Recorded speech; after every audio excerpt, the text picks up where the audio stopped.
Hi guys, good evening to all of you. Today on this stock market pe Pathshala, stock market ki Pathshala spaces, we are today gathered here to understand what is actually happening in the lending space, how the lending space could lead the market higher, i.e., the leader of the next bull market, and how exactly to play this upcycle in the lending sector. Uh, Before we start, I will give you a brief introduction about myself. I am Aditya Shah. I've been about 12 years into the lending sector. Lending sector is one of my favorite sectors that I track. Uh, I'm the chief investment officer at JST Investments, and we have been an avid follower of the lending sector for about 12 to 15 years. And as you will see, our understanding of lending sector is far superior than anybody out there. So let's get started. What is happening in the lending space? And we have already seen this quarter, many banks have given up their operational performances, and we have seen all banks reporting loan growth of upwards of 15%. HDFC Bank reporting a loan growth of about 23.5%, and then some of the smaller banks reporting even higher. For example, an IDFC First Bank reported a loan growth of about 35%. So, what is actually going on in the lending space? For us to recapitulate this, we need to go back to about 2018, when in 2018 the system faced a huge crisis known as the Island FS crisis. In the Island FS crisis, the entire banking system froze, and there was no lending that was really happening. Uh, I remember one bank CEO telling me that the interbank market had also frozen because of problems and the credit shock that we got during the ILNFS crisis.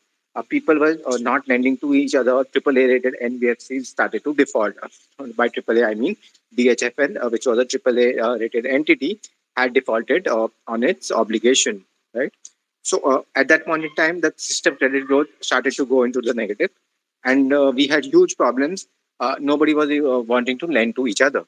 So after the 2008 crisis, 18 crisis, then came the Franklin Templeton credit shock, where Franklin had to close off some of its scheme as a result of the ILNFS and DHFL crisis. Then came the Yes Bank shock, where Yes Bank was going bust, and the government had to come and protect Yes Bank in order to protect the faith in the faith of deposit holders in the Indian economy.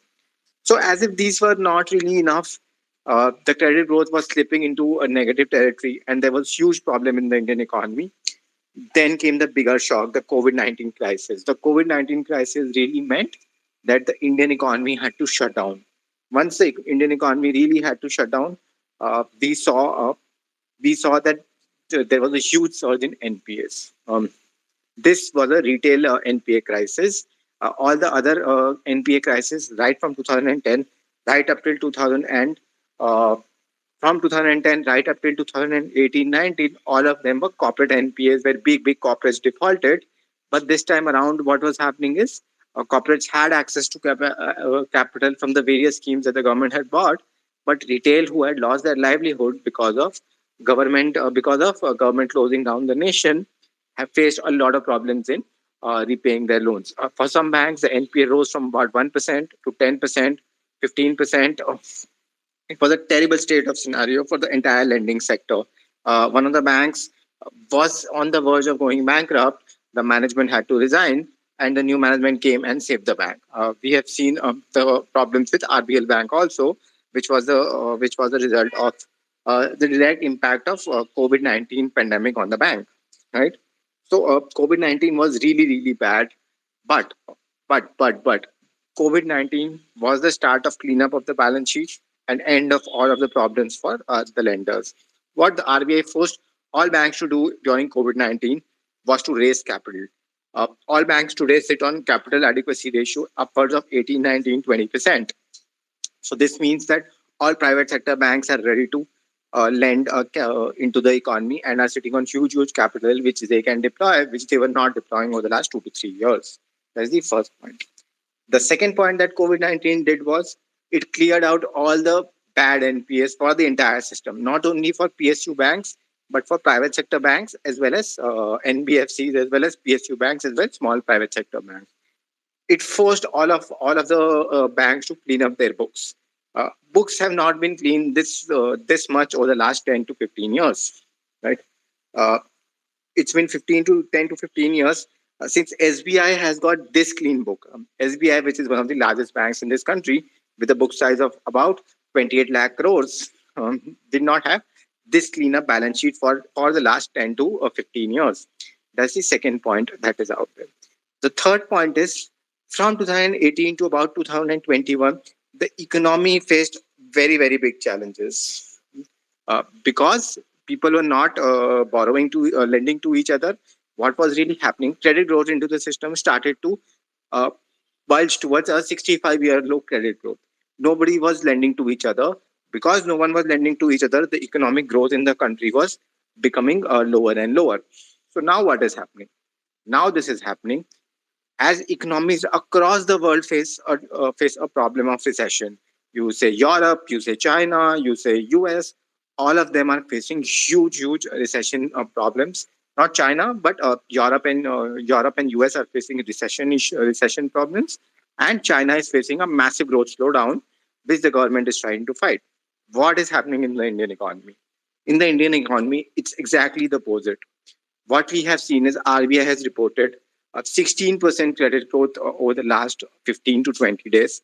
Uh, all the banks have reported very strong operational numbers across all banks. I have not seen even one bank reporting a loan growth of less than about 10 to 15%.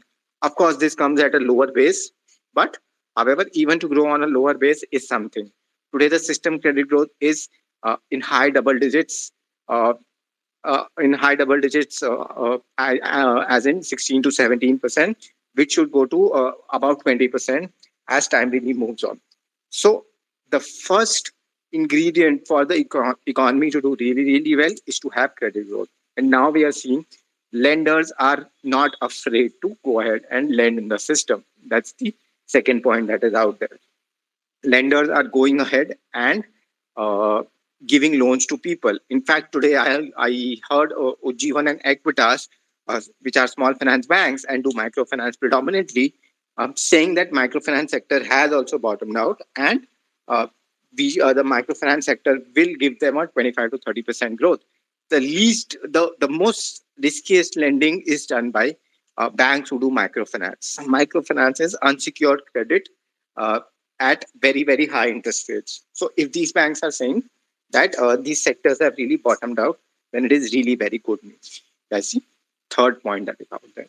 Now, as the credit growth revives from about 65 year low to about double digits, how do you play this upcycle? That's very important to understand. To play this upcycle, you need to have a basket of stocks.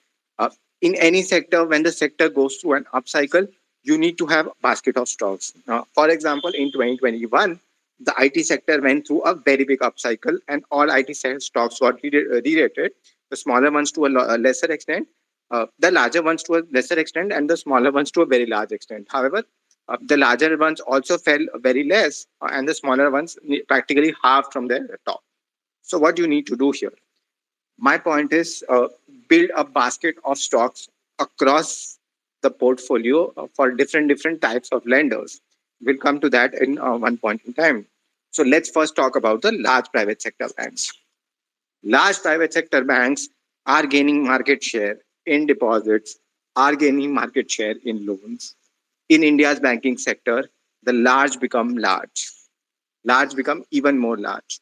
So that's the scenario that is playing out in the banking sector. Large private sector banks, be it an HDFC, be it an ICICI, be it an Axis, be it a Kotak, or an SBI as well, are continuously gaining market share in deposits, in loans as well. So they need to form the chunk of your portfolio where they will hold the portfolio. Again, on large private sector bank, there is no scope for valuation re-rating. The only stock price return that you will get is from the growth that these banks continue to provide. And we have already seen one of the largest private sector banks in India, which is HDFC Bank, say 24% growth, and Axis had given about 16% growth. So, from that sense, very positive on both of these companies. And the large private sector banks should form a chunk of your portfolio in the lending space. Then let's come to the small private sector banks. The most beaten up category amongst all lenders is the small private sector banks. Some of them face huge NPA pressures. In fact, Ujjivan had so much of an NPA pressure that the management had to resign and new management had to come in, and 25% of their book got wiped out during this crisis. So, small private sector banks face the most valuation derating there was in the last 1.5 2 years. And conversely, what will happen now? Small private sector banks will face the biggest valuation derating as the cycle continues to move up. We have already seen that with Ujjivan, where Ujjivan moved up from about 14 to 25 within a matter of few months as the asset quality started to stabilize, and the loan growth and the new management started to take control of the firm. So the next 10 to 15% of your portfolio should come from small private sector banks, where small private sector banks have the room for valuation re-rating as well as the growth that they will provide, which will take the stock price really up. So the sources of return for small private sector bank are two. One is the valuation re-rating that they will go through, and the second is the growth that these companies will provide. Then let's come to the more controversial part of it, the public sector banks. We have already seen the public sector banks struggling for about 8 to 10 years. Now, why do we say that public sector banks could make money over the next 2 to 3 years? It's very simple. The upcycle is very, very strong. The upcycle across all of the sector is so strong that even the worst lenders make money. So, for example, we have seen already within the steel cycle, where last year in 2021, the steel cycle was so strong that the steel prices went up 4 to 5x, and the worst performing steel maker, which is SAIL, which has absolute inefficiencies in their system, the stock turned out to be a four bagger, which went up from 30 to about 120. So my point is, when the cycle up cycle in a sector is very, very strong, even the worst performing businesses make a lot of money. So here in this case, PSU banks are the worst performing businesses in this space, because PSU banks have social pressures. They will never underwrite really well. However, because the credit cycle is very strong and everybody demands credit as the economy continues to grow, PSU banks will also start to report a double digit loan growth. We have already seen the RBI, the SBI governor say that SBI chairman say that we will start to report a double-digit loan growth by the end of this year. So PSU banks will do extremely well again over the next 1.5 2 years. PSU banks have a brilliant scope of valuation re-rating. Apart from SBI, a lot of banks trade at valuations below book value. Lot of re-rating can happen on these companies. And again, the second point is, today the government has said that there will be they have given an expression of interest for selling of the IDBI bank. If IDBI bank is sold by any chance within the next 6 to 12 months, you will find all of the PSU banks get re-rated. At least they will come back to their book values, if not more than that. It is a very, very important development that has happened today, and it needs to be washed out if the government tries to privatize IDBI bank, because it will be an important moment and an important statement given by the government that it is ready to take bold steps in the Indian banking sector. So again, on the PSU banks, it should be 15 to 20% of your portfolio, and there is a scope of valuation re-rating as well as the growth that these banks can give. Again, I want to point out another RBI data which came last week during the RBI governors meet, MPC meet. The data was incremental credit. In the incremental credit, PSU banks have started to again gain back the lost market share, and 50% of about 50% of incremental credit is coming from PSU banks. So one thing is very clear: PSU banks are back. This The number was around 64% was coming from private sector banks and 37% was coming from PSU banks. Now this number has improved to 50% from private sector banks and 50% from PSU banks. So this has drastically improved. And one more good thing about the PSU banks that is coming up. So again, 10 to 15% into small private sector banks, 10 to 15% into PSU banks. Then let's come on the last bit of it, the non-banks or the NBFC space. Again, this is a space that I don't really like. Why don't you like this space? Very simple. These companies don't have deposits. For a lender to operate really well, you need to have deposits. Deposits are bread and butter for a lender, and if these companies do not get deposits, it's a massive problem for these companies to operate in an environment where banks are also operating, because smaller banks are much more aggressive than larger banks, and these companies are not able to operate in such a scenario. That's the first point. The second point is the cost of fundings for NBFCs is equal to the lending rate for SBI. Very simple. Today, the cost of funds for uh, NBFC is anywhere between 7 to 8%. They are not able to lend below 12 to 14%. But SBI today is giving out loans at about 7 to 8%. Kotak is giving out a loan at about 6.5% before the rate hikes that happened. Now, the rate hike has taken it upwards by 1%. So what is really happening is NBFCs cannot compete with banks. What NBFCs can do is become partners of banks, which is what all NBFCs have started to realize now. Rather than compete with these banks, you have to become their partners. And within that space, with the partnerships, will really help them to grow their loan book. So, not really positive on the NBFC space. However, those NBFCs which have really survived will do exceptionally well. Today, Hdfc Limited does extremely well. It has reported a robust loan growth of about 19% and will continue to do well. Unfortunately, Hdfc Limited will cease to exist after the merger happens. That's the second point. Companies like Bajaj Finance will do extremely well, where there is no other market player who is trying to compete with them. And we have already seen results. 30% loan growth for Bajaj Finance, together with 35% deposit growth, which means that Bajaj Finance will also do extremely well. Right. So within the NBFC space, again the same scenario. The strong NBFCs continue to remain very strong. The weak NBFCs are getting slowly cleaned out. So in my opinion, on the NBFC space, try to buy NBFCs which have strong moat in their businesses and have the ability to gain deposits. Then those NBFCs will continue to do well. So about 5 to 10% of your portfolio can be into NBFCs as well, provided you know the NBFC really well. And over the next 1.5, 2 years, the NBFC will get re-rated. So how do you play this upcycle? To summarize, to play this upcycle, you have to buy a large chunk of your portfolio with this large private sector banks, about 50 to 60%. Then uh, within the small private sector banks, 10 to 15% goes there. There's a chance of higher return because valuation re-rating can happen across all small private sector banks. Then you go on to the PSU banks. PSU banks have not been very great wealth creators. However, the cycle and the time is right for them. Balance sheets are absolutely clean. Uh, the valuation is extremely depressed on all PSU banks.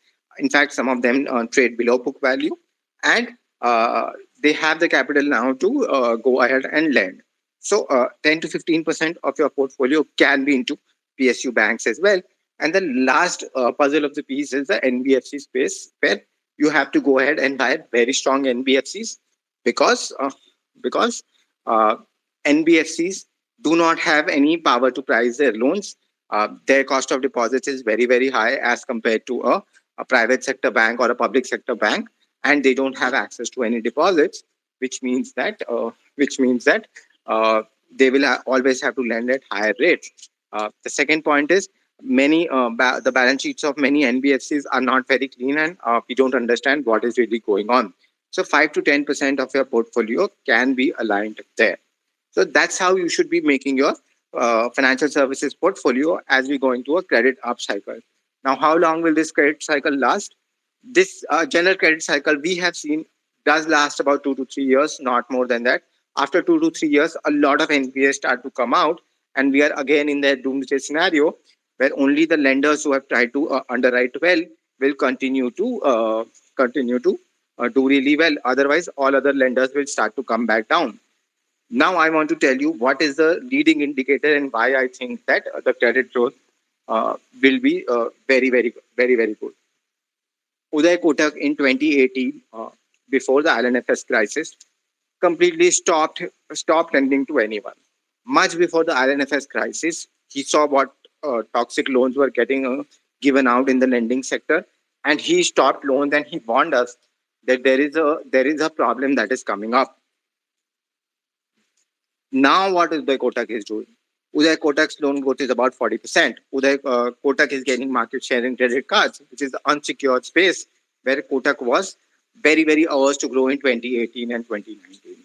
So I say this, the leading indicator of the Indian banking sector is Uday Kotak. If Uday Kotak stop lending, you have to be very cautious on the lending space.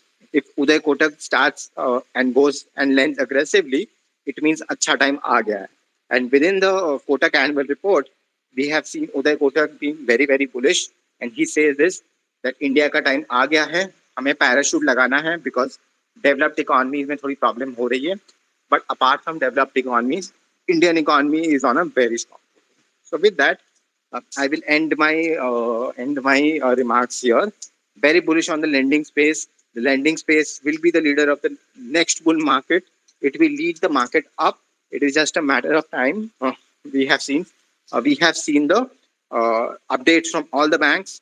They are exceptionally well and exceptionally strong. It is time that your lending becomes a good part of your portfolio. All fund managers, all mutual fund managers are doing the same, and you should also do the same.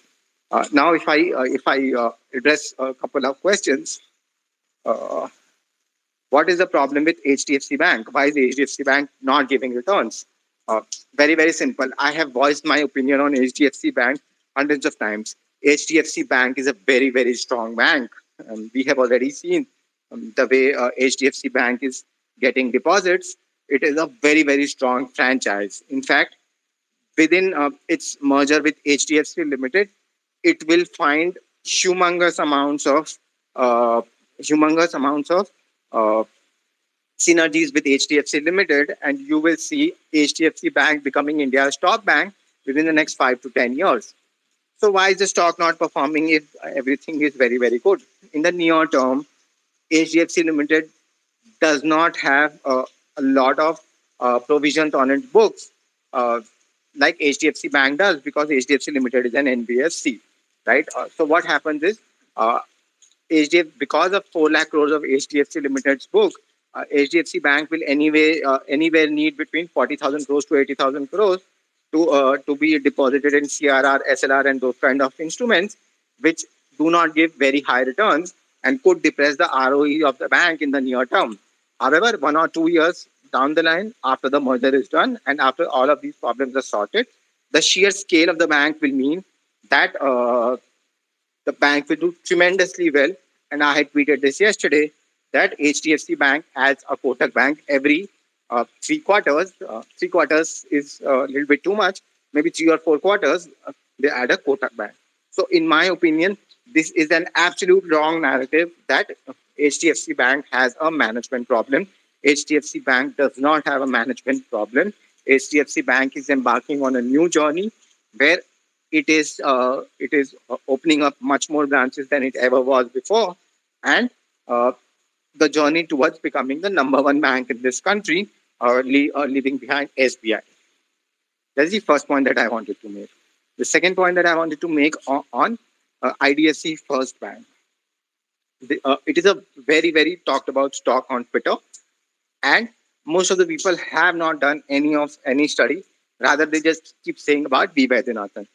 In my opinion, V. Vaidyanathan is a great leader who did tremendously well in ICICI Bank, who tremendously well built a Capital First Bank, Capital First NBFC, and now is on the road towards building uh, IDFC First Bank.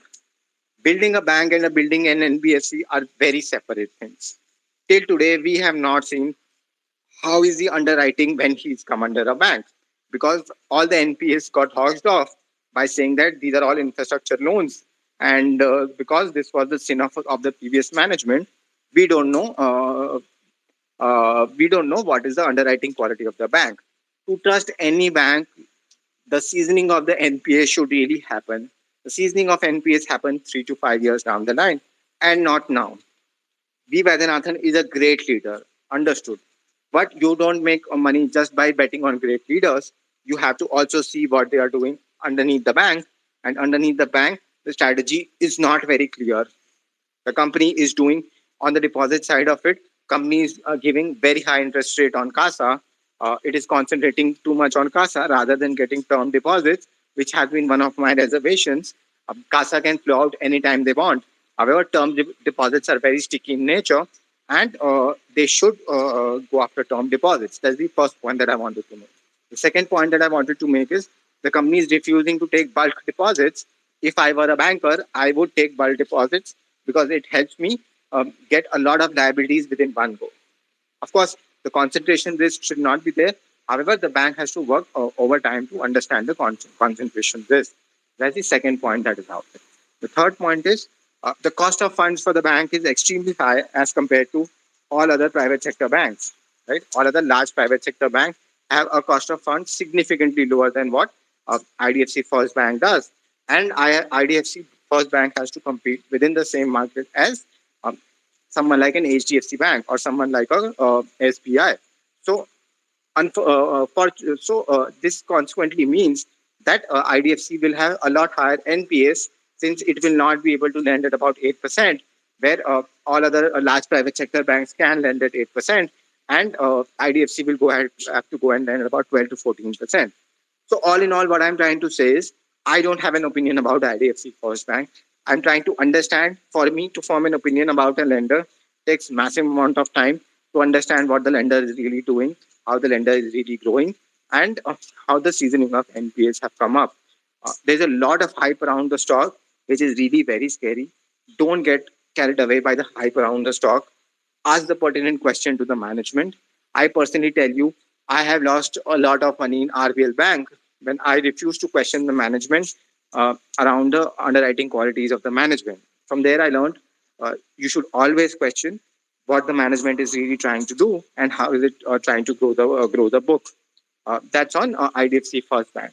So don't have an opinion studying about Mr. V. Vaidyanathan. He's a great leader, but still trying to understand how will he take on the challenges of building a bank, challenges of building the bank, as well as take on the competition. And we have a highly competitive scenario with about 50 to 60 banks competing with each other for same amount of retail loan growth that is out there. And that's about it. I have addressed the question on PSU banks, right? So that's about it. Now, if anybody has a question, you can go ahead and ask yourself as a speaker. I will add you, and then you can go ahead and ask a question. Yeah, Dr. Diman, I have made you as a speaker. You can go ahead and ask your question. Hi, Aditya. Excellent space. Thanks for all the knowledge sharing. Thank you. So, what's your view on Bandhan Bank specifically? You have probably forgotten to mention. Yeah. Hi, doctor. So, as I said, microfinance will continue to do extremely well over the period of next 1.5, 2 years. Microfinance is a very cyclical type of a business. You will find microfinance has a problem every 2 to 3 years. The last problem before COVID-19 crisis for microfinance Right. was the demonetization crisis when government took away all the cash and microfinance is predominantly cash. So, in my opinion, every 2 to 3 years, these guys will face a lot of problems. Now, microfinance has started to bottom out. Today, the management from Equitas and Ujjivan had come, and they had said that the stress across the economy in microfinance is starting to ease out, and because of which they will the NPAs for Ujjivan have fallen from about 6.4% to about 5.4%. That's why the stock price is rallying. And on top of it, there will be a 30% loan growth because microfinance sector has bottomed out. That's the first point. With respect to Bandhan, Bandhan has a specific problem in Assam. We have seen there is a Also in flooding West type Bengal. situation. Yeah, sorry. Also in West Bengal. Yeah. In Assam and West Bengal, both of them, Bandhan has a problem of floods, and the floods this quarter have started to recede. However, the hit on the asset quality will be seen. It's very clear that the guidance that they had given for about 240 basis points of credit cost will not be able to stand this quarter because of the fact Assam floods will lead to a surge in about NPAs and the SMA 0, SMA 1, and SMA 2 book of the bank. However, I don't see a problem beyond 1 or 2 quarters for Bandhan, and Bandhan should also start to do well. This quarter, Bandhan will also surprise with the loan growth that they have given, and the rise in loan growth will soothe the problems that Bandhan has got. So it's a matter of time before Bandhan also does well. However, the coming quarters may be challenging for the company. Barring SBI and Bob Bank, Bank of Baroda, what will be your bet in the PSU sectors? Uh, See, in the PSU sector, I will go with a Can Bank. A Can Bank is doing extremely well on its book. Other than that, I will not go and touch any of the banks. Other banks, people do touch a Union Bank or people do touch a PNB. But in my opinion, Can Bank is doing fairly well. The balance sheet is fairly okay, fairly insulated, and they have got adequate amount of capital. You need to understand that Can Bank does have a valuation expansion scope. SBI has a very limited valuation expansion scope from here on because it is, I feel, it is now at a valuation which is adequate for the company given the troubles that it has got with the social responsibilities. So I feel SBI is fairly valued. Uh, Bob is also fairly okay, but I feel Canara Bank is a very good bet where valuation re-rating could take place and we could do extremely well. Disclosure: we are invested in our small case in Canara Bank, uh, where we have SBI as well and Can Bank as well. Okay, thank you, Aditya. Good night Thanks. and take care. Thanks a lot, Doctor. Okay. Hi, Varun. Go ahead. Hi, Aditya. Thank you so much. Very enlightening, and thank you so much for sharing your valuable knowledge with us. I Yeah. had actually a question around some of the smaller IT companies who are providing IT services to these banks that are there in India, right? As these as there is a credit upcycle that is coming on in all of these banks, right? There is going to be a massive investment that even banks will have to do in their IT systems, etc., to keep up pace, right? And at some scale. So we have these small IT companies called Orient Pro Solutions, Intellect Design Arena, etc. So wanted to hear your thoughts that you think these smaller IT companies could benefit potentially from the upcycle that these end sector of banking is witnessing. Okay. Uh, Varun, if you look at all of these companies, India forms a very small part of their total portfolio. In fact, companies like Intellect have a lot of business that comes from Europe and also from United States. Now the Correct. point is, now the point is, you will see massive slowdown across all of these geographies, and India forms a very small part of their business portfolio.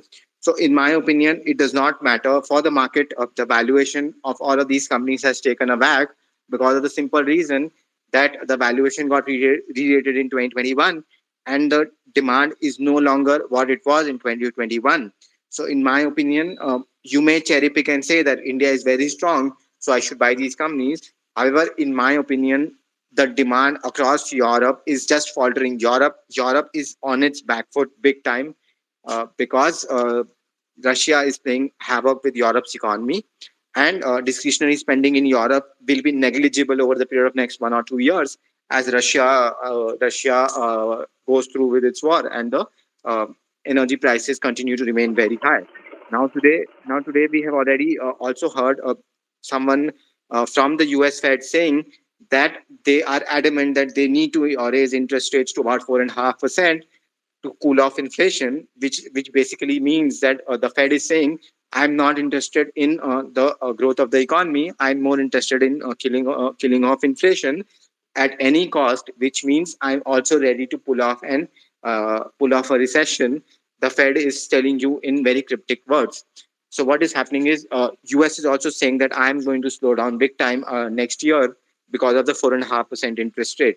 So from that sense, it is very, very difficult for these companies to do extremely well on the stock price when major markets across the world are taking a massive hit and demand is slowing down. But bad times are good time. Bad time for businesses are good time to buy a stock, right? Absolutely, absolutely. Thank you, as always, very insightful. A related question on that piece, right? Completely by your argument, what you just made across. But we have companies like CMS Info Systems, etc., who are primarily servicing these bank customers, right? So again, the question remains the same that if these big banks and these medium tier banks are going to grow over the next 2 years, right? Do you think companies like CMS Info Systems could benefit out of this? Yeah, I'm not aware with the business of CMS Info Systems. I am aware of the business of Interact Design, so I answered on Interact Design. But if any bank is doing a business which has a huge chunk of it coming from the Indian banking space, you will find that people go out heavily and spend heavily on the banking systems for the next 2.5 3 years. That's for sure. But not aware of the company specifically. Thank you. As always, very insightful. Really appreciate Thanks. your input. Thank you so much. Anybody who wishes to ask a question can request themselves as a speaker. I will go ahead and add them.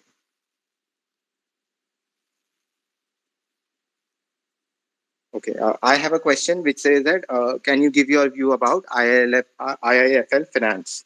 Uh, so I take that as somebody asked a question. So on IIFL Finance, uh, I don't see the reason to go to an NBFC at this stage. There's a lot of hype about IIFL Finance as well.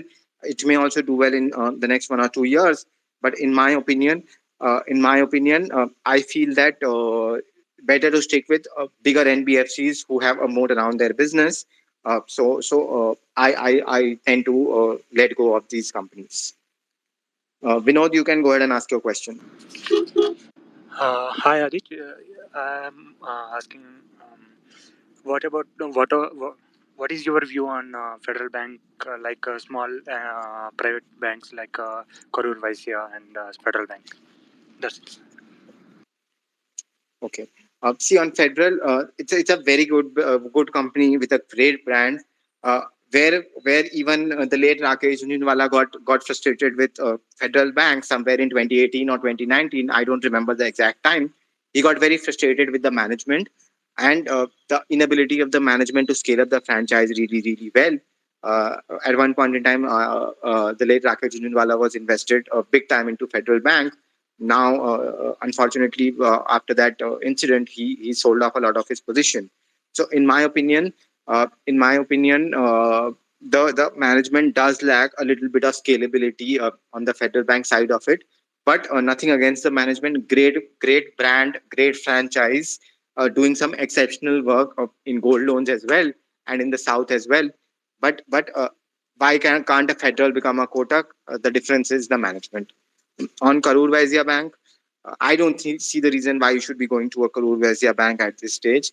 There are many better banks and better franchises available out there where you can go ahead and invest. Right. So why do you want to go to a company like a Karur Vysya Bank or a Lakshmi Vilas Bank, or a South Indian bank, where the franchise is not that great? Even a Federal has got a better franchise than somebody like a Karur Vysya Bank. Yeah. Thank you. Thank you. Okay. Anybody who wishes to ask a question can request themselves as a speaker.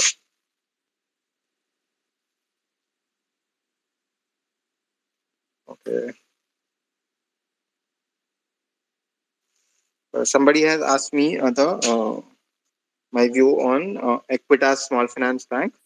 Uh, See, the view on Equitas Small Finance Bank is absolutely clear uh, uh,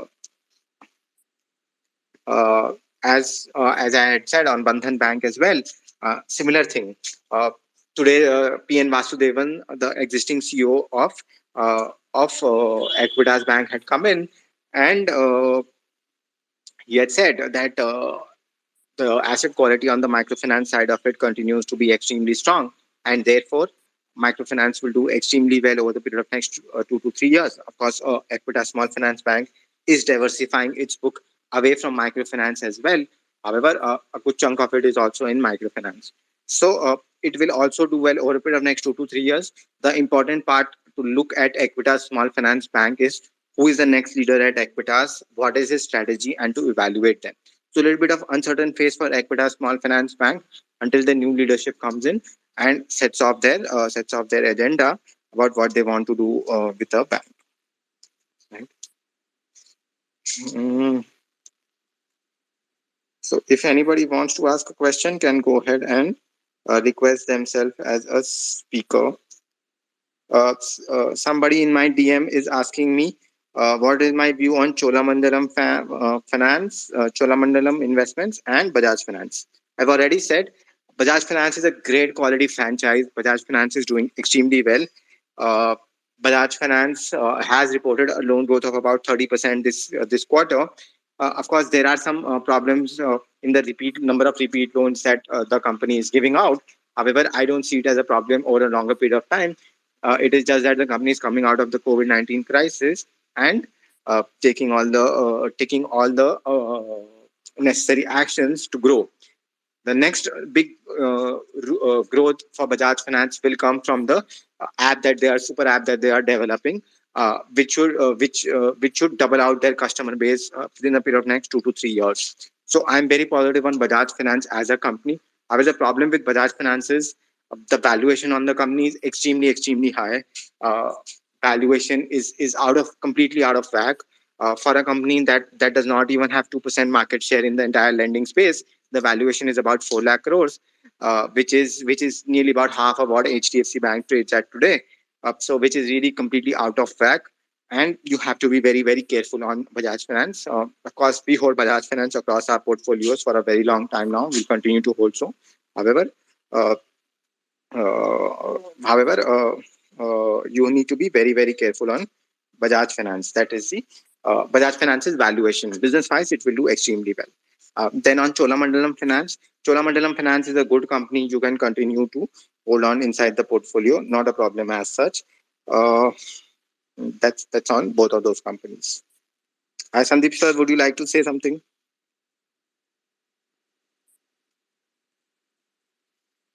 Uh, Anybody who wishes to ask a question can go ahead and ask a question. Can go ahead and Adichie, can I ask a question? yes, please go ahead. Yeah. Do you think Kotak Mahindra Bank continue its premium over its peers in the coming years? See, the ability of Kotak to underwrite really well is the reason why they get a lot of valuation premium uh, over a lot of other banks. In fact, they get a valuation premium even over HDFC Bank. So the ability of Uday Kotak to see the crisis much before anybody else does is priceless to the bank.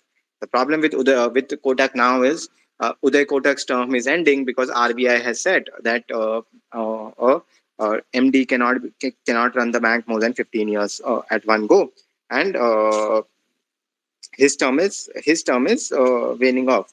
Once his term does wane off, somebody from the existing management will come and try to take over the bank. Now we need to see who is the one who is taking over the company, and how does the management really function there. But apart from that, I don't see a problem on Kotak Mahindra Bank because Uday Kotak has set a culture where the bank remains extremely cautious and does not overdo lending. It does not run after loan growth. Loan growth is the last thing that you will hear from anybody in Kotak Mahindra Bank. They're always worried about asset quality. Look for banks who are always worried about their asset quality rather than loan growth. Loan growth will come. Loan growth will come when loan growth will come when asset quality is rightly in place. So I don't see a problem with Kotak Bank. Business remains as strong as ever. They have grown at about 40% over the last 2 quarters. They will continue to do exceptionally well. In fact, on the investor day, the entire team of Kotak Bank had come and they had said that they are going very aggressive on the unsecured side of it, as well as home loans, where they don't have people to process the home loans. Abhishek, you can go ahead and ask a question, please. Abhishek, you can Abhishek, you can unmute. unmute yourself.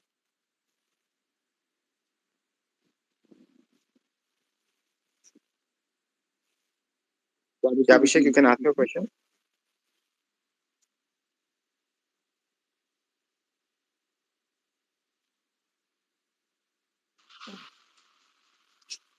Hello. Yeah, Abhishek, go ahead. Yeah, am I audible? Yes, go ahead. Yeah. So, what's your thoughts on consolidation in banking space? Consolidation in banking space. Of course, consolidation in banking space can really happen. Today we have heard. Ujjivan say that they are very open to mergers and acquisition.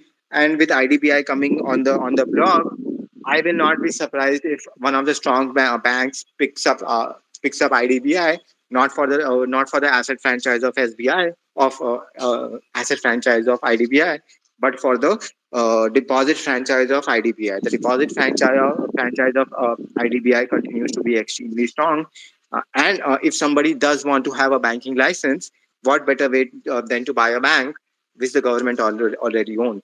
However, M&A across the sector, we have already seen that kicking off by HDFC and HDFC Bank getting merged with together and creating a humongous company of about 18 lakh crores. We will see some other companies do that. For example, Kotak is in a prime position to take over somebody. Uh, Now we need to see what really happens. But the stronger banks will start to pick up the smaller banks. It will not be the other way around. We've already seen about two mergers. We have seen HDFC Bank. We have seen Axis taking over the credit card division of Citibank, and we will now see a PSU Bank getting divested. That's about it. So that can be trigger for a PSU bank as a space because say IDBI bank goes well in the divestment spree. So maybe can. If Yes, if IDBI does get, if and that's a big if, uh, to divest IDBI, the government will have to go through a lot of roadblocks. It's a very big if. If IDBI does get through its demerger, its divestment, you will find all of the PSU banks getting re-rated, because that will set off a tone where market will start to expect that the government will divest even more PSU banks, and that will lead to a re-rating of valuation across all companies. So it's a big if. If and when it happens, you will find a lot of uh, up move in the PSU banks. But big if, not an investment advice. Very skeptical of this plan of IDBI getting divested, because a lot of roadblocks are available. Until today, we have never been able to divest any of the PSU banks. Okay. Yeah. Thanks. Thanks a lot for answers. Hi, Amit ji, you can ask your question, please. Hello, Aditya, and all the esteemed listeners. My question is, Aditya, from your tweets, that whether a retail investor should look for the deposit growth rate or the loan book growth rate from the perspective of investing in the banks. See, that's all the wrong things that analysts keep doing. Analysts keep just looking at the loan growth and then propping up the banks. Loan growth is not the only parameter that you should be looking at. Deposits really determine deposits really determine deposits really determine how fast a bank is. Hello. Deposits really determine. Hi, Sandeep. Can you please mute yourself? Uh, so deposits really determine how strong a bank really is. For example, HDFC Bank, or even though the stock price is not giving return and people are making blah blah blah comments about them, you will find that it has got system beating deposit growth. It has got about 19% deposit growth in its on a base of about 8 lakh crores. Hi Sandeep, can you mute yourself for a minute? We will come to you. Hello. Right. So So, one second, Anji. So, you will find that deposit growth is a parameter to determine how strong the bank really is. What is the confidence of public in the bank in giving deposits to the bank, and it's a show of confidence. During this up cycle, where every bank will grow at about 10 to 15 to 20%, which we have seen over the last update that the banks have given, what is the way to determine which bank to bet on?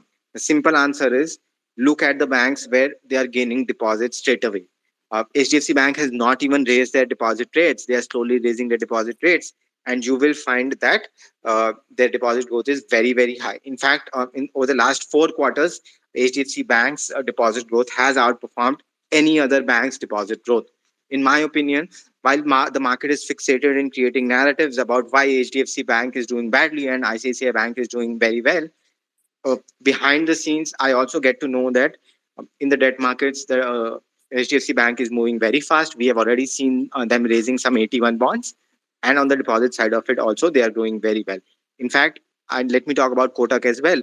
Kotak with a 54% CASA ratio and very strong deposit growth is able to give loans at about 6.5%, which not many people can afford in this country. So, in my opinion, I tend to look at the deposit growth. I tend to look at the write-off numbers. I tend to look at the NPA numbers, the gross NPAs, and the gross provisions that the companies are really making. If you look at those, you will realize what the quality of loans that the bank is really giving. Some people say that when you're looking at write-offs, you are looking at loans that have been provisioned for. That's not really the point. The point is how much these banks are writing off their balance sheet to a place where nobody knows what happens to those loans. And those loans are basically very bad loans that the bank has really given. Higher the number of write-offs that the bank really does, it's a very big negative for me, because it really then tells you what is the quality of underwriting that the banks are really doing. So, in my opinion, looking at the banks, I will certainly look at the banks where deposits are growing very, very fast without the bank giving a higher interest rate. HDFC Bank has not even started ramping up its deposit rate, and you are finding that the deposit growth is at about 19%. Banks where lower deposit rate gives you a faster deposit growth are the ones who are primed enough to do really well. Now, that's a really intelligent insight. Thanks, Adit. Thank you. Sandeep, you can ask your Sandeep, you can ask your question. Hi, Sandeep. Sandeep, you can unmute yourself and ask your question, please. Hello, audible? Yes, go ahead and ask. Yes, please go ahead. Thanks for this nice space. I want to your view on Poonawalla Finance. Okay. In fact, I had raised this question on September 30th. There was a AAA upgrade of Poonawalla FinCorp, and that's basically precisely my point of view of rating agencies. How are they upgrading a company which has got a very high cost of deposits, which about whom we don't know anything about the underwriting, and we don't know about how the assets are also turning up. Of course, this is a bull market, so there will be huge rating upgrades, but you have to be very, very careful. In my opinion, what happened with Poonawalla FinCorp on the previous MD, who was Buttada. summoned by who was summoned by SEBI because of the run up in the Magma FinCorp stock price, is a big negative. Should not really have happened. That's the first point. The second point is today that's an NBFC which is trying to move into a used car lending space, which is a very crowded space already. And what is the mode that the company has really got? How will the new management work out? How will be the seasoning of the NPS? Nobody really knows it. Just because the stock price is moving up, everybody is very bullish on Poonawalla FinCorp. That's not how you make great businesses. To build a great business, you have to underwrite really well. Not and The biggest red flag that I find in the company is the company is already saying that we will triple our AUM in about 3 years, which is a big negative. I have never heard very good management say that is their AUM target within the next 2 to 3 years. So, in my opinion, I will just wait and want to watch how the company really performs. But there are a couple of negatives that are out there on the company. Okay, thank you. Zug Zwang, you can ask your question, please. Hi Aditya, thank you for this session.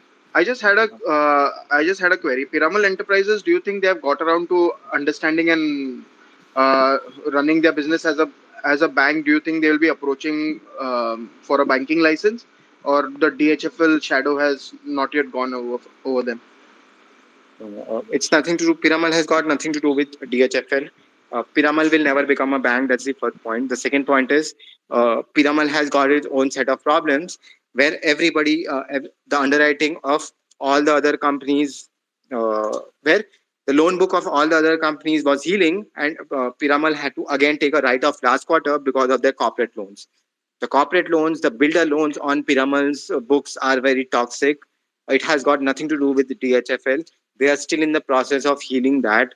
In my opinion, Piramal's corporate book is a big problem. They are trying to write that down and bring up the retail book, which with the help of DHFL will also go up. However, Piramal's underwriting, I don't understand. Now, people from Axis Bank have joined in, which would really help them. However, at this stage, uh, Piramal's corporate underwriting is absolutely very poor. They have lost a lot of money, continue to lose a lot of money. Not very happy with Piramal. Very disappointed with Piramal. Thank you, Aditya. Thanks. Uh, who's the next one? Harish, you can go ahead. Harish ji or Vineet, hi, how are you? You can also go ahead. Hi Aditya, how are you? Good, good. How are you? Good ma'am. So बताओ. आदित्य, दो तीन चीजें हैं. एक तो Piramal Yes. में DHFL की book पढ़ी है. How do you see that book being giving the kind of returns it has to give? Because they bought it at a very I think 40% Cheap, markdown. cheap price. Yeah. Yes, cheap price. So how do you see that book performing? Number one. Uh, Yeah. that's that's on the pyramid. Secondly, Bajaj Finance recently gave the guidance for preliminary numbers. How do you feel about those numbers? Uh, Third, on HDFC, post merger, the book will become large enough. Would they still be able to grow at 25%? That's the question. Okay, thanks, Vineet, for those questions. First of all, let me take on the Piramal side of it. The DHFL book has been bought at a very big discount. I feel that DHFL book will have some bit of NPS coming out of it, but I'm not too worried about them because they have got a sufficient amount of discount which will cover for the DHFL book. And as it is, the retail NPA should start to ease out on the DHFL book because the economy started to open up. So DHFL book is not a problem for Piramal. For Piramal, the problem is the corporate book is still giving them a lot of headache and still giving them a lot of NPAs, which I find very strange. The only lender in all of the corporate world lending which is still facing developer issues, because as you already know, real estate cycle has really bottomed out and real estate developers are finding good demand. So there should be no reason for Piramal to face a lot of problems. So I don't see what is exactly wrong with Piramal. I don't really understand. No, I've been actually, very just to add to that point, Aditya, I looked at Piramul's yeah, numbers also. yeah. I think last year they shifted close to around 5,000 worth of loans Hmm, to AIF, which is hmm. equivalent to an NPA in my opinion. Yes, that's right. So that's a big number. Out of 50,000 crore book or 60 odd thousand crore book, you're transferring 5,000 crore into an AIF, which itself means कि 8% तो NPA आपका हो ही है. तो आगे कितना आना है, that's the question. वही ना, तो अभी डेवलपर लोन के लास्ट क्वार्टर भी जो कॉल हुआ था उसमें डेवलपर लोन के ऊपर क्या हो रहा है पिरामल में कुछ क्लियर नहीं है अभी. Right, that's what I am saying that I don't hear from Piramal them saying that okay, the corporate loan book is no longer a problem, so now we can concentrate on DHFL books and recover from DHFL. So my point is Piramal को अभी time चाहिए. पिरामल इस अगर lending sector आज 100 पे है तो पिरामल अभी 40-50 पे बैठा है. उसको अभी भी और टाइम चाहिए अपनी बुक को हील करने के लिए. तो मॉनिटर करना होगा पिरामल फाइनेंस के बिजनेस को मॉनिटर करना होगा कि ये जो पेन है उनका कॉर्पोरेट साइड में वो कब खत्म होता है. डीएचएफएल का पेन मेरे हिसाब से जितना मैं डीएचएफएल की बुक को जानता हूँ और the discount that they have got, it's a very sufficient amount of discount that they have got on the book, and it should be sufficient enough to cover all the cockroaches that come out of the DHFL loan book. Of course, the DHFL loan book will also come out, but we don't know क्या cockroaches हैं. So नहीं, बहुत ही but tricky situation है. Aditya, but अगर DHFL loan book में भी थोड़ा बहुत भी NPA आता है, दो Hmm. They have bought it at a discount, wouldn't that NPA hit the PNL?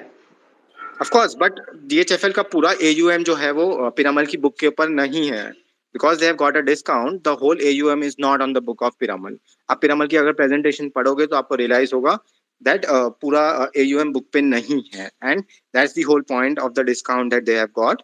That जो NPAs आएंगे वो NPAs को कवर करेंगे with the lower AUM that they have got on the book.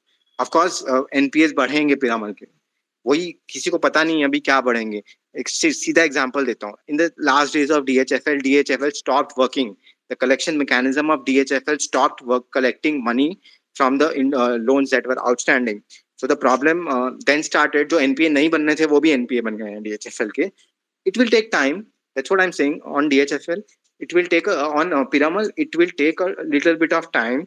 Piramal का स्टॉक अगर आपने बाय किया है तो पिरामल फार्मा जो है, it's an excellent business. But वो पिरामल जी फार्मा बिजनेस को छोड़ के फाइनेंस बिजनेस में आ गए. वर्स्ट डिसीजन है, बिकॉज उनकी लैंडिंग बहुत अच्छी नहीं, right? So that's on the Piramal Enterprises side of it. Then let's go over to Bajaj Finance.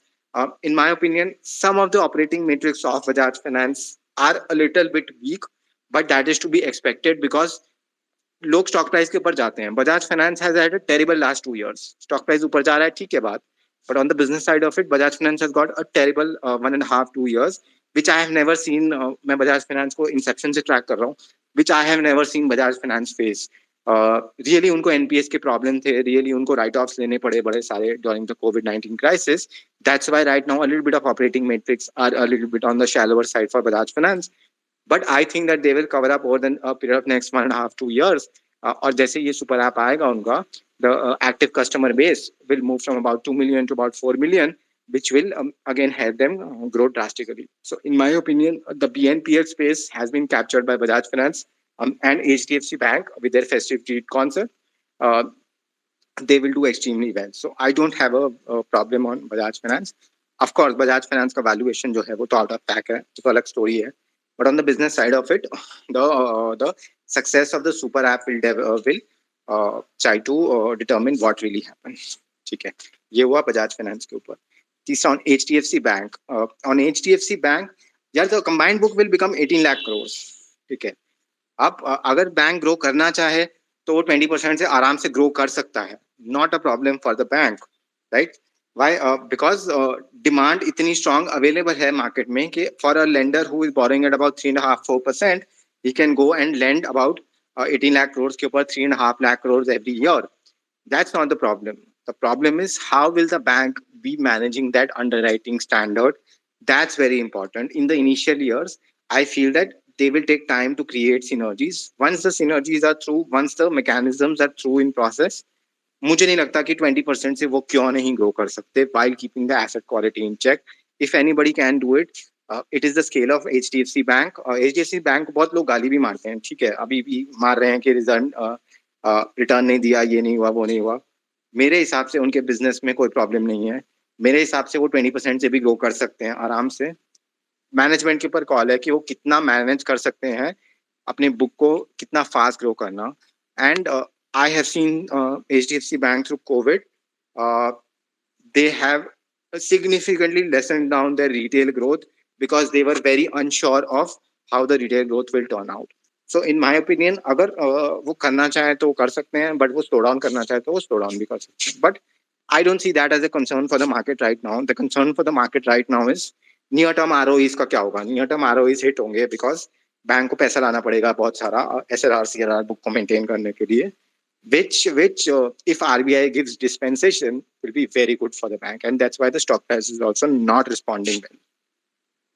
हाँ, बट वो अगर RBI dispensation नहीं देता, it's bad for the whole industry as well. Garnering so huge deposits in short time frame will actually put pressure on the whole industry. and either they will have to cut down on their NIMs to get those deposits, or देखो अभी कैसा है कि HDFC bank, if anybody has the ability to raise that kind of money, it's HDFC, right? That's not the point. The point is that वो near term इतना पैसा अगर आप रेज करते हो तो ROEs के ऊपर हिट होता है, राइट? एंड क्या सही है क्या गलत है, देखो अगर कोई बैंक बनता है तो रेगुलेटर की रिस्पॉन्सिबिलिटी है कि अगर कोई 18 लाख करोड़ की डिपॉजिट लेके बैंक बन रहा है, 18 लाख करोड़ के लोन्स लेके बैंक बन रहा है, तो डिपॉजिट होल्डर सेफ्टी भी बहुत इंपॉर्टेंट है. So I understand the regulator's point of view as well. I understand the bank's point of view as well. But अगर कोई बीच में दोनों को एक कंक्लूजन पे ला सकता है तो आई थिंक दैट इज हमारे HDFC बैंक के दीपक पारेख सर हैं और शशिधर जगदीशन हैं. I think there will be a middle solution to it where RBI will understand and will give little bit of time to them, that you take a little bit of time so that you are able to get through. This is my gut feeling based on what I have seen with HDFC. But then again, this is all speculation. The bank has refused to clarify on all of these things. But in my opinion, bad times for a business, not so for a business, is a great time to buy the stock. आज की date में लोग सब HDFC bank को बाली मार रहे हैं. Business wise तो उनको कुछ प्रॉब्लम ही नहीं है. बिजनेस वाइज तो वो जो चाहे वो उनको मिल रहा है. That's it from my side. Thank you, Vineet. Who is next? Harish ji, you can ask your question, or Harshit, you can ask your question. Hello. Hi Harish ji, go ahead and ask your question. Hi. What is your view on Bank of Baroda? Positive view. PSU bank के ऊपर मैंने बोला positive view है. Okay. जैसे credit cycle आगे बढ़ेगी, PSU banks की भी क्रेडिट ग्रोथ आगे बढ़ेगी. तो पॉजिटिव है, not a problem as such. Bank of Baroda is amongst the cleaner banks out there, so no problem as such. Hold करके रखिए, but you have to get out of the bank as the credit cycle moves up. Okay. Any view on the Bank of Maharashtra, a small bank? यार वहां पे तो नहीं जाना चाहिए मेरे हिसाब से. Okay. Thank you. That's all. Thank you. Harshit, you can go ahead and ask your question. Hi Aditya, I work in one of the public sector banks, but I will ask this question on behalf of the retail investors that what is it lucrative in the public sector banks that a retail investor should look into, considering the MD and CEO has a tenure of 3 years. There is no long-term vision in the public sector banks, and their working is largely impacted by the government policies. For example, during the Mudra campaign, it was, banks were, although they don't ask you to give it to anyone, but they're forced to give it to meet a social responsibility, like it is happening in the current scenario for the PM Swanidhi. For 10,000 loans, the big public sector banks like State Bank, Bank of Baroda, they are going, and at the same time, their peers in the private bank, they are going for the profitability, quality business. So what is it for in the public sector bank that a retail investor should look into to invest? Simple है, एक line का answer है यार ये तो. A bad business can be a good stock, as simple as that. Right now we are at the bottom of the credit cycle, where even the worst businesses will do extremely well. अगर आपको चाहिए कि वो उस business से आप maximum return निकालना चाहते हो, तो आप invest कर सकते हो. But underwriting standards of PSU banks are never changing. As simple as that. Thank you.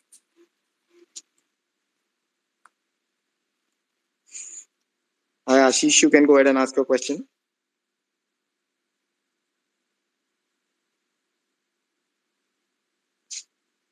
Ashish. Okay. Ravitak, you can go ahead and ask your question.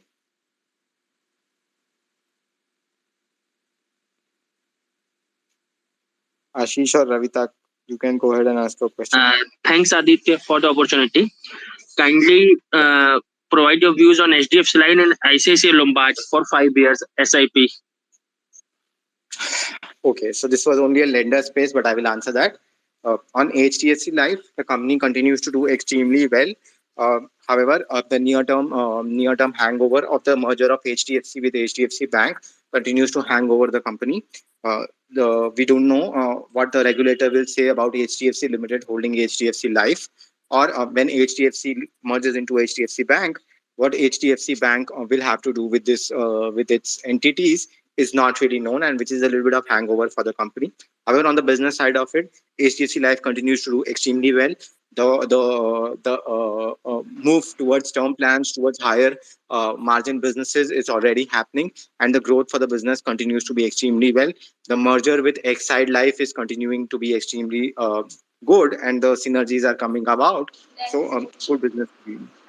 So the next business that you wanted to talk about is ICICI Lombard. ICICI Lombard, again, on the general insurance side of it, the penetration of general insurance is very low in this country, and uh, over the next 10 to 15 years, the penetration will rise from here on, and ICICI Lombard is a play on it.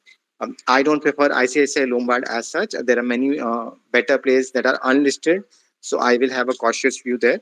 However, on HDFC Life, I have a very positive view. Thank you. Thanks.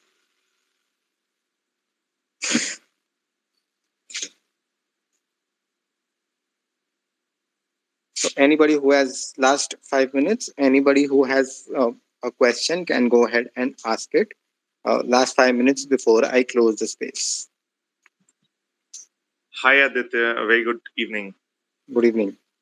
I wanted to get your opinion on CSB Bank. We know it is trying to, augment its corporate loan book growth, and with the recent transition that has happened in the top hierarchy, Mr. Pralay Mondal coming in. So, how do you, find CSB Bank going That's, into the? okay. Yeah, Pralay Mondal was first with Yes Bank, then he was with Axis Bank. Now he is with with the CSB Bank. CSB Bank, I have till today I have not understood their underwriting standards pretty well. Uh, a predominantly gold loan based lender. However, South May they are trying to expand. Their franchise will expand over a period of next 5, 7, 10 years. Then we should take a call. First of all, the stock is not very cheap. Second of all, it is a very concentrated franchise in the South. It needs to grow up. That franchise, I don't know how Pralay Mondal will go ahead and execute that. So I will tend to want to give it time, want to understand the strategy properly, then take a call. But the stock is not really cheap. Stock is expensive. It would be safe to say that it's better to get out of the bank once the credit cycle, proceeds. Yeah, I will stay cautious with the bank, is my opinion. Thank you, Aditya. Thanks. What's the next one? Lakshmi Kant, you can ask your question. Simple man, you can ask your question. Any one of you. So I wanted to know about IRFC from a long-term perspective. So since they are moving into private lend financing also, so what are some of the cautions that I need to take care? Yeah, IRFC is a great business model. It's a brilliant. Sometimes the government does some brilliant work, and IRFC is that brainchild. It's a business where there will never be any NPA, and the cost of funds is pretty low. It's near the repo rate because of the sovereign guarantee of the government. So I don't see any problem. In fact, it is an extremely cheap stock to buy. Disclosure: we own that stock across all our portfolios. However, it has not performed after its IPO. I don't have a view right now at this stage on the corporate lending. I don't see it as a problem as such. However, we will need to monitor it over a period of next 2 to 3 years. But the demand from the railway side will be extremely strong over the next 2 to 3 years. That we don't need to worry about any of the other things. Thanks for the opportunity. The follow-up question on the CSP which you have talked about. So, how do you see the gold loan segment from a pan India perspective and also from South India perspective? And my second question is Mazgaon dock, if it is not discussed. Okay. See, gold loans. This is not the time to go towards gold loans. Banks generally go towards gold loans when they don't find any other loans where they can grow. In my opinion, all banks will now start to go towards. If you can unmute yourself, to date.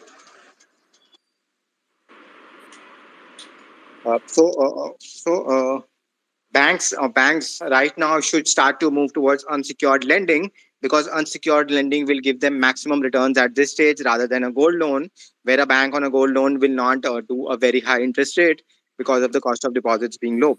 So in my opinion, rather than gold loans, you should be worrying about what other part of the portfolio is the bank really growing, because the bank can get a higher yield there. On the gold loan side of it, of course, the banks will continue to do extremely well on the gold loan side of it, because their cost of funds is very very low as compared to a Manappuram or Muthoot.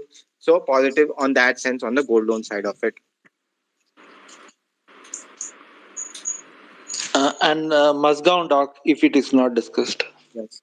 On Mazgaon Dock, see, anyway, this was a space for the lenders. So on Mazgaon Dock, I'm very positive. In fact, I had written on Cochin Shipyard as well. Defense stock continue to do extremely well. They are massively undervalued because of the government being the largest, order giver on all of these companies. I have a positive view on these companies. Now the market is taking a view. However, you have to be very careful because the government is the largest order giver in this space. The government does have a problem of giving out the money to these companies, which can be a problem in the accounts receivable of these companies. So if you see the defense space, right, Mazgaon doc, from an order book perspective, right, I see whether it is true or not, it is 44,000 crore. So what is your view on the order book on Mazgaon doc specifically? No, so the order book is not a problem for any of the defense guys, because government inherently needs defense products for, because we face a lot of threats. That's not really a parameter to watch out. The parameter is the accounts receivable. How is the government paying them? Because the government has a problem of not paying these companies on time. Thank you. Hi Ram Patel ji, you can go ahead and ask a question. Thank you for giving me opportunity. What's your view on Canara Bank? I've already said on the PSU Bank side of it, very positive on Canara Bank as such. Thank you. Thank you. Nitin, you can go ahead and ask your question. So just two simple questions exactly. What is your views on the strategy of the Hdfc to open more banks, exactly, more branches exactly, sir? Number second also, what is your views on the SMA books of the public sector banks? Is it concerning? Firstly, on the HDFC Bank side of it, see, HDFC Bank is trying to become the number one bank. You cannot become the number one bank without having very good reach. In this country, reach is very, very important, and that's what they are playing on. Just as SBI has got massive reach, now HDFC Bank will also have massive reach. It will add to the cost of the bank. However, the deposits that the bank generates will far outweigh the cost that the bank will really have. So, in my view, in the long term, this is a positive thing. In the short term, it will be negative in terms of cost getting inflated. That's the first point. The second point on the SME book. You said SME book, right? No, SMA. SMA, oh, special mention account. Okay. Yes. On the SMA, I don't see a problem for any of the PSU banks or private or any bank now at this stage. Right now, we are at a phase where we have written off a lot of loans right now, and uh, those loans mean that SMA book for most of the banks is really, really low. So not a problem as such for me right now at this stage. What I am concerned more is about the deposit growth and what quality of lending that companies are really doing. Thank you, sir. Thank you, sir. Thanks. Simple Lakshmikant, if you have questions, you can go ahead and ask your question. Yeah. So if you look at the geopolitical thing, right? So the crude production cut. So how will that going to impact in the Q3 and Q4? Do you think that is going to be a major worry for India? Is it going to play a part in the markets in the near to short term, near to medium term? Okay, so the short term, I don't have a clue. The RBI has already priced a crude oil of $100. Right now, the crude oil is way below that. It is about at $90. So we are priced in for about $100 at this stage. Don't know about the future. For me, the natural gas prices is a bigger problem, which is stoking inflation across the economy, and people are not concentrating on that, rather concentrating on the crude oil prices.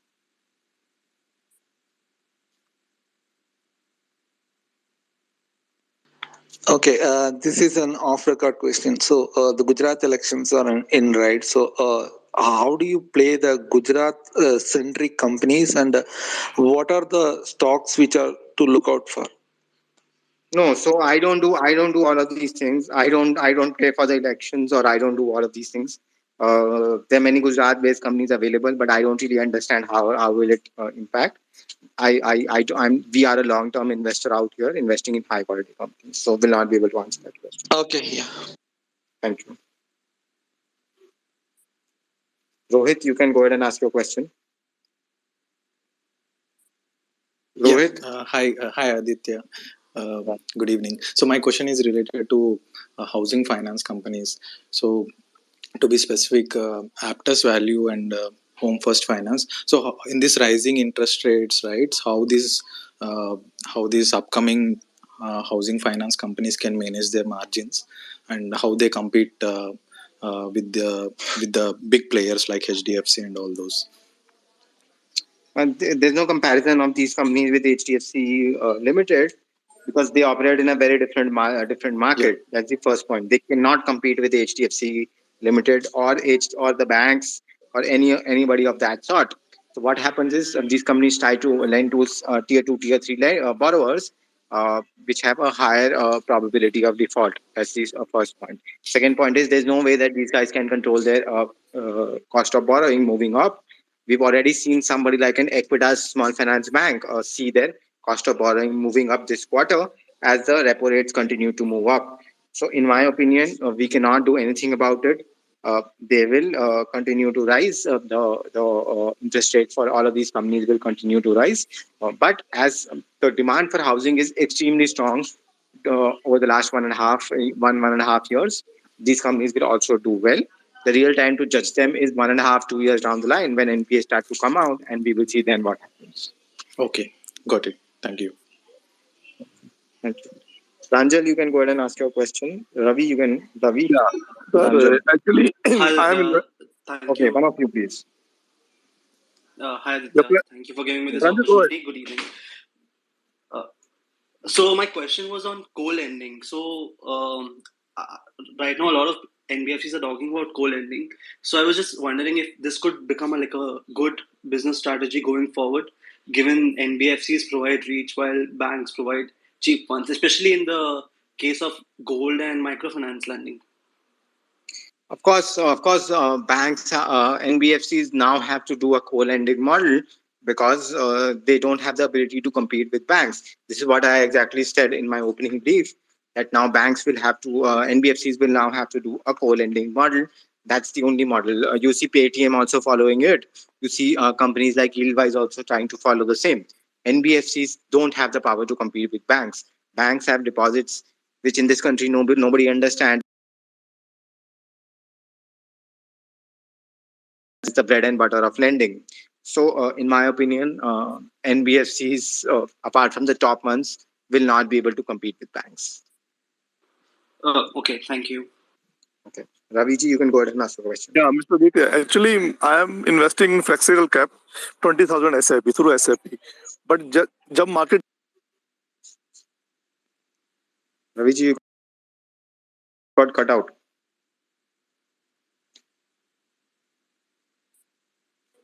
Are you there, Raviji? Are we okay? Sound okay? We cannot listen to your question.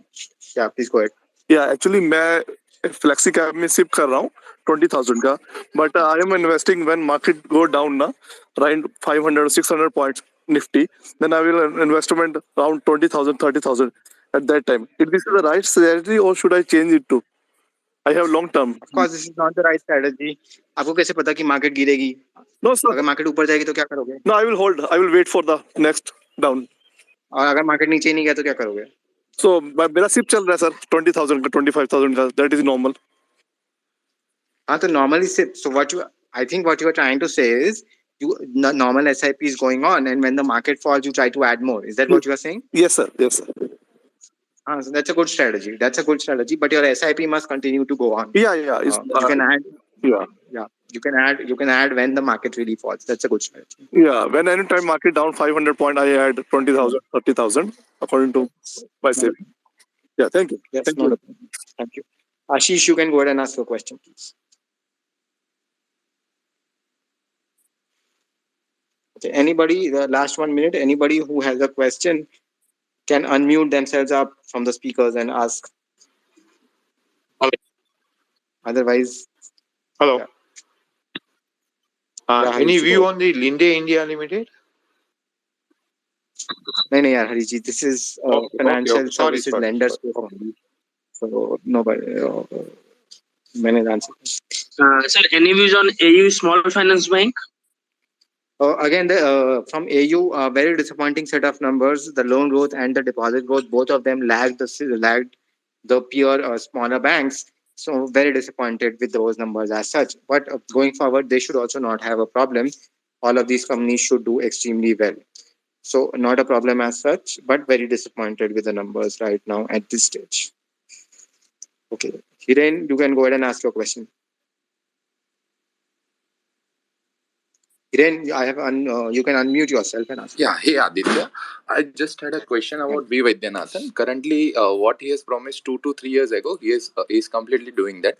Is it a good means it's a good thing to accumulate at current market price? I don't really understand what had he promised. He had just promised that he will clean up the infrastructure loans, which any obvious man would do. So this is just being played up too much that he did what he promised. Infrastructure loans were supposed to get cleaned up anyway. In my opinion, what you should watch out for is this. And in fact, what I was very disappointed with IDFC First Bank also was that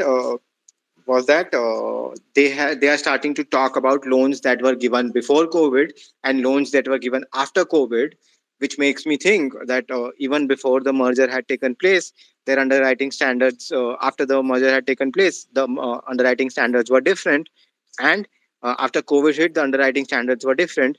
Which makes me not understand what is their underwriting standards. Any bank which talks about before COVID disbursements and after COVID disbursements is absolutely nonsense. Because क्या Covid के पहले आप सो रहे थे अपने पैसे को बचाने के लिए कि कोविड की वेट कर रहे थे कि आप पैसे बचाओगे. I don't really understand the underwriting standards.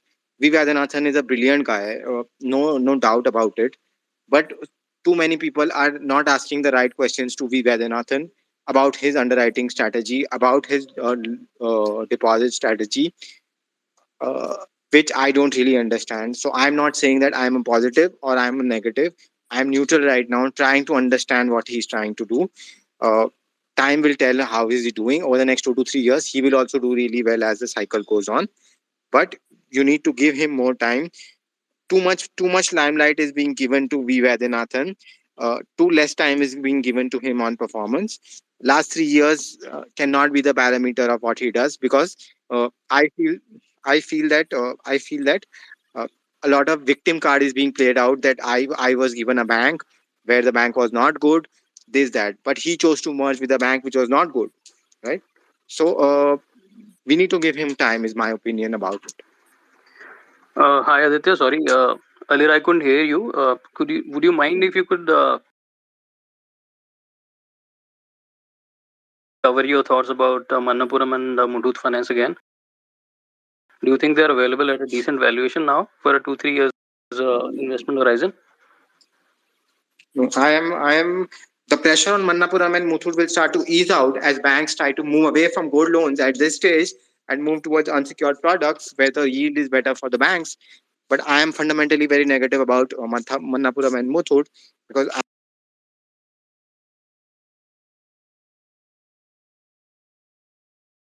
I don't think that they have a good business model to sustain themselves.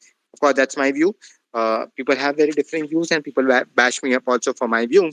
But I have been exactly right during the last 2.5 3 years, where Manappuram and Muthoot have tanked dramatically.